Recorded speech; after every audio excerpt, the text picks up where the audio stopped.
Bilal Hassani en aggro.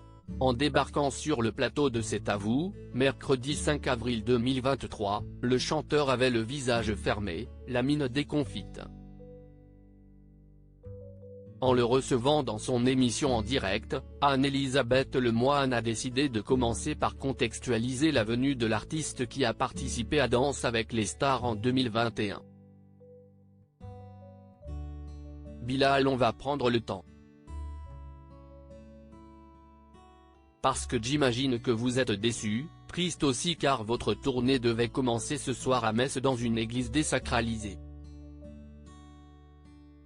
Alors qu'on n'y célèbre plus la messe depuis 500 ans, ce lieu est devenu une salle de concert.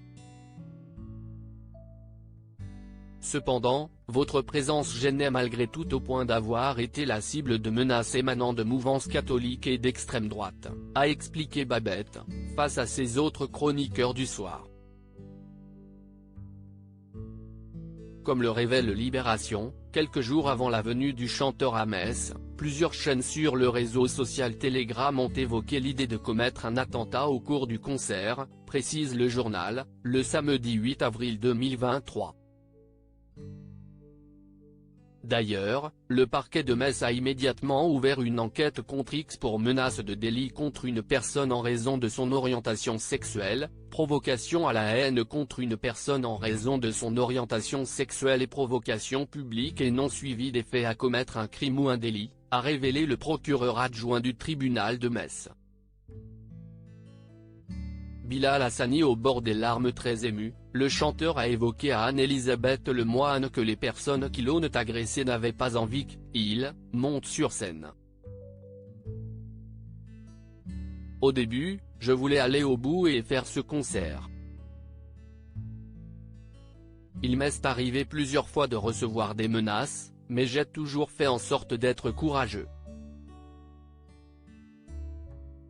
Mais là, c'était inquiétant, surtout pour mon public, a confié Bilal Hassani.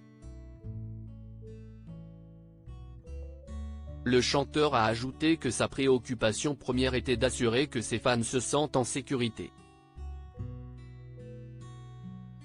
Si est-il vraiment ça la chose qui me terrifie le plus? J'ai un jeune public, ce sont des jeunes personnes qui viennent pour s'amuser et passer un bon moment, a-t-il fait savoir. Et de conclure au sujet des menaces qu'il reçoit en permanence.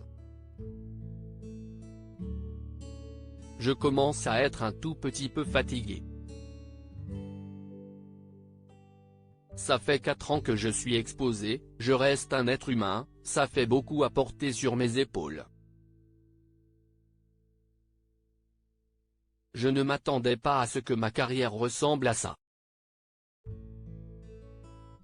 Des confidences bouleversantes.